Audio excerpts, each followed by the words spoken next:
about 3 decades back, when Toyota started when it decided to become a large corporation and become, they set a goal to become world's largest car makers. So the challenges were very huge. Challenges were not only in terms of the kind of product they churn out, because there were enough competitors, and Japan was not the market where they could actually grow and become the world's biggest car makers.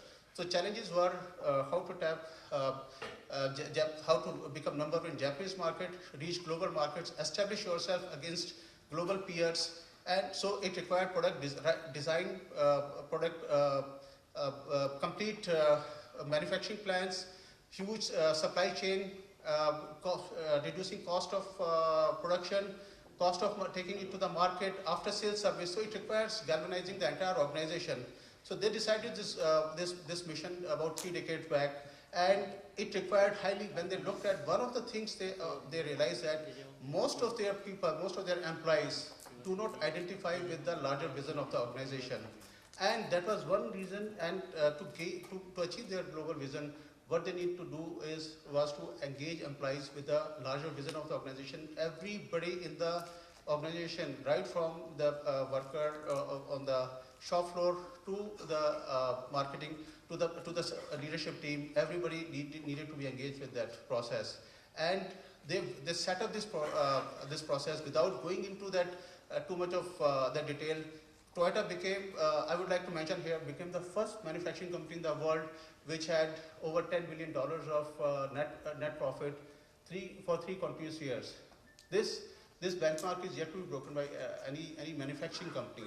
So it is the critical factor which gave such a grand success to Toyota was the engagement levels which they created, where every employee took ownership of what he was doing, had a sight to the larger objective of the organization, had vision to make Toyota the world's best company, and in the process took ownership of what was assigned to that person. And that entire chain of from ideation level to product design to car design to manufacturing, reducing cost servicing, all aspects were taken care of, and then it resulted into the success of business in the global markets.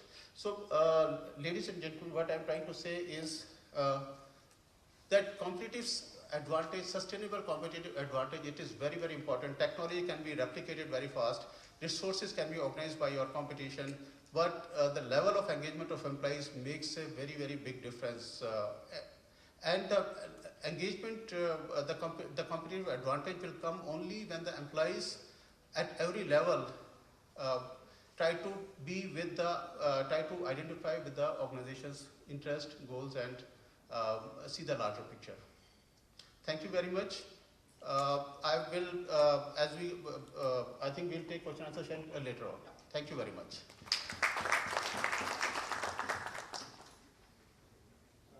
I would invite the next speaker, Mr.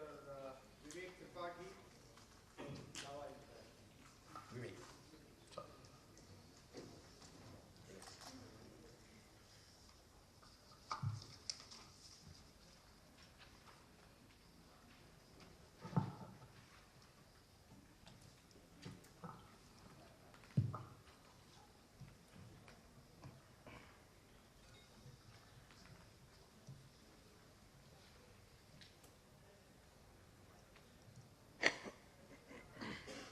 Good afternoon, everyone. So on a topic like engagement, I think there is a lot that can be said, but the hard task is to implement it. And the hard task is to ensure that we are able to have engaged employees, increase the number of engaged employees, and ensure that the employees who are engaged remain engaged. Right? So I think the challenge for HR or for the management is, how do we really ensure enhancement in the number of employees that remain engaged, and how do we ensure that a person who comes into an organization, and the assumption is that everybody who joins an organization at the point when he is joining is engaged, because that's the reason why he is coming into an organization. how do we ensure that he continues to remain engaged, or how do we ensure that his engagement level goes up? Dr. Bhide spoke about the various definitions of engagement. Almost every consulting firm has come out with a way to define it. Here is the one which is used by my earlier company, Right Management.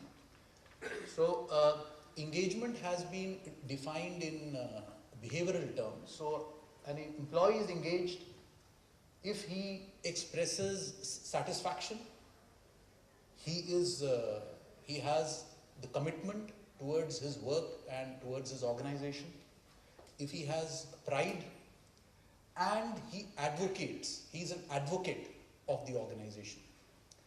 And engagement is both to the organization and to the job. You know, sometimes we say we work for a very good company, but we are in the wrong job. That can also lead to disengagement. Sometimes, you know, we are doing a job that we like, but we don't identify with the organization. We don't identify with what the organization stands for. So that can also lead to disengagement. So clearly, when we look at engagement, when we look at what we need to do for engagement, we need to look at both what we need to do in the intrinsic job and what we need to do. How do we ensure that there is identification with what the organization stands for? Just to, I won't, define these terms, but clearly, if when nobody is, it is not that the employee should talk about these things to his boss, but the employee should talk about these things when he meets anybody outside. So if you meet an employee who is really proud to be part of a company, he's really proud of what his job contributes to the organization. If you meet an employee who strongly advocates the company that he comes from, and he's aligned to the values and the vision of his organization and to the purpose of his job, and if he is satisfied and he says that yes, I'm happy, then that employee is engaged, and it will show up in him exhibiting discretionary effort, in him going somewhat beyond the call of duty and doing things which he has the option to do or not to do, right? So that is what engagement is. And there are various factors that impact engagement. I'm sure all of you in your organizations would very clearly identify with these. As I said, some of these are organizational, others are more to do with the work environment, others have to do with the intrinsic quality of the job. So, does the employee identify with the purpose of the organization, with the core beliefs of the organization? At some point, it becomes extremely important, and it can, everything else, even if everything else is fine, if there is a dissonance here, it can lead to disengagement. Clearly, quality of leadership, the learning and development opportunities, reward and recognition, communication, etc. All these things are important. Out of these, I would believe that there are certain factors which are critical, which are more important than others. The quality of the supervisor and the leadership is probably the one most important factor in engagement. Because if you have managers, if you have supervisors who can give clear feedback to the employee, who can set a direction, who can delegate tasks so that the person has an opportunity to learn new things, clearly that positively impacts engagement. So when we look at engagement, one of the best areas to focus on is to just look at the quality of your managers. If they are good people managers, if they can do all of these things, it will certainly contribute to a higher level of engagement. It is also important that we use the vision and the values of the company to positively inspire our employees. And again, I think HR and the leadership team have a very important role to play here. Most of the times, the vision and the values of the company, while they are very important for, if it is a, it's extremely important maybe for the leadership team, but it doesn't resonate in the same way across the entire organization. And there is an opportunity here of being able to do that. If you are able to really make these values come alive for your employees, if you are able to really inspire them by the purpose of your organization, it can contribute very significantly to engagement. If you can show how an employee's job is contributing to meeting the needs of the customer, a point that Dr. Bhede had raised in his earlier remarks, it has a huge positive engagement. Everybody wants to do something which is ultimately contributing to the purpose of the organization and is ultimately impacting the customer. And if that line of sight is clear, it hugely impacts engagement. Again, a respect and a recognition at the workplace, giving employees development opportunities, all of these contribute to a higher level of engagement. However, assuming that you are doing all of these things, assuming you have a large mass of employees who are engaged, is that enough for you to get a sustained competitive advantage? It would seem so, right? That if you are able to do all of this and if you are able to really engage your employees, that might be enough for you to gain an advantage in the marketplace. I would submit to you that it will definitely lead to some improvement. But the question here is, how do you sustain engagement? And I'll again say that, you might have an engaged employee. And in fact, as I said earlier, everybody who joins an organization at the point when he's joining is probably engaged. That's why he's joining the organization.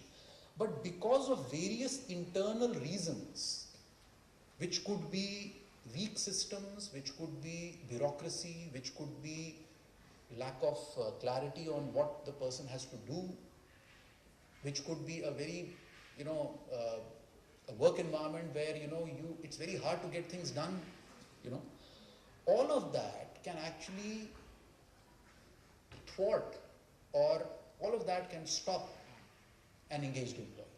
He's willing to work. He's willing to give the discretionary effort that, we all seek from him. But he's thwarted because it's very hard to get things done in the organization. So therefore, that over a period of time will firstly lead to a lot of frustration amongst your engaged employees. And it might actually turn your engaged employees into frustrated and then disengaged employees. And therefore, it is not only important to see what is the level of engagement, but it is also important to see whether or not you are enabling your engaged employees to do their best inside the organization. And that is, in a sense, borne out by many of the empirical studies also. Even in the organization that I have been a part of, I have found that those organizations where it was easy for employees to get things done, where the systems were in place, where the work methods were transparent, it was easier to ensure that engaged employees became more engaged, and even some of the disengaged employees moved towards engagement. But otherwise, if you had a very difficult organization to work in with lack of systems and a lot of layers, bureaucracy, then it was very hard. So if you see, even empirical evidence seems to suggest that organizations which are in the top quartile only on engagement demonstrate a revenue growth that is 2.5 times those that are in the bottom quartile. So it is true that if you have more of engaged employees, it will show up in your results.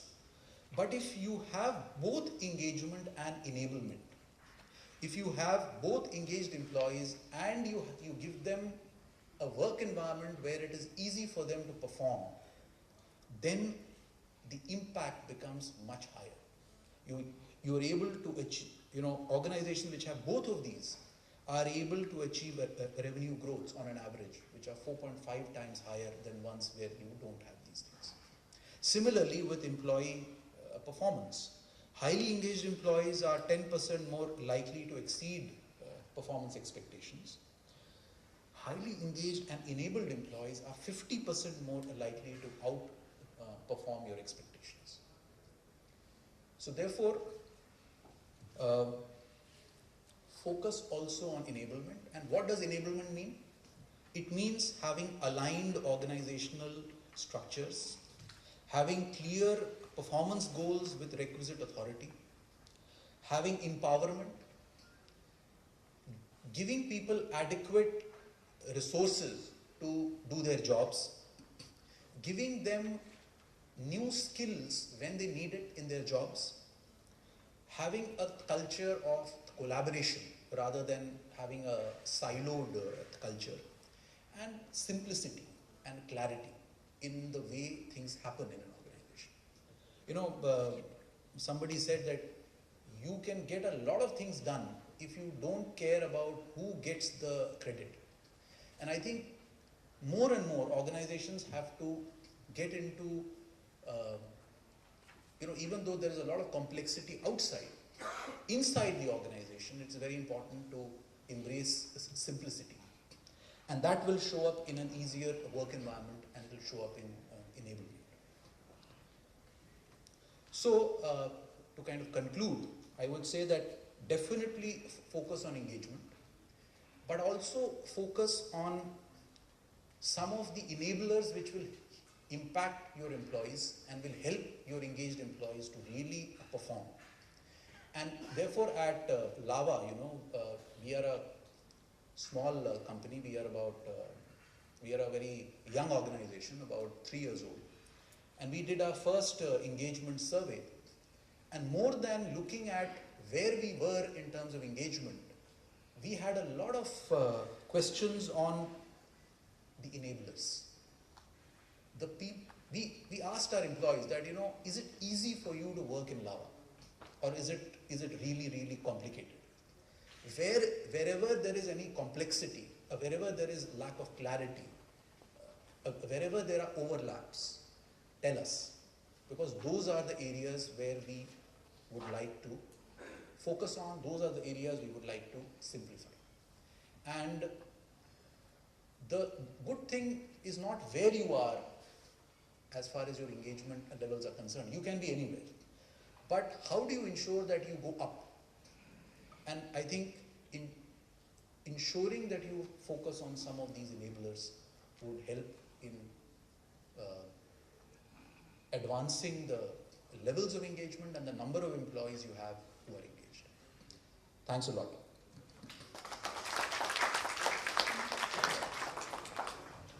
Thank you. I would request Shalini, the next speaker, to address the group.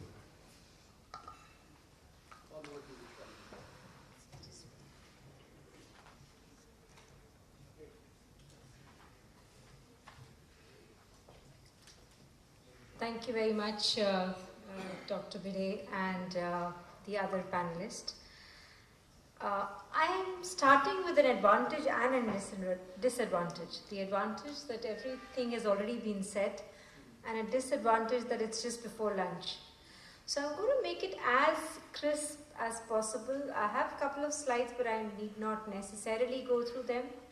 And there's a lot that has been said. This word engagement has been misused and overused for several years. What does it really mean to us?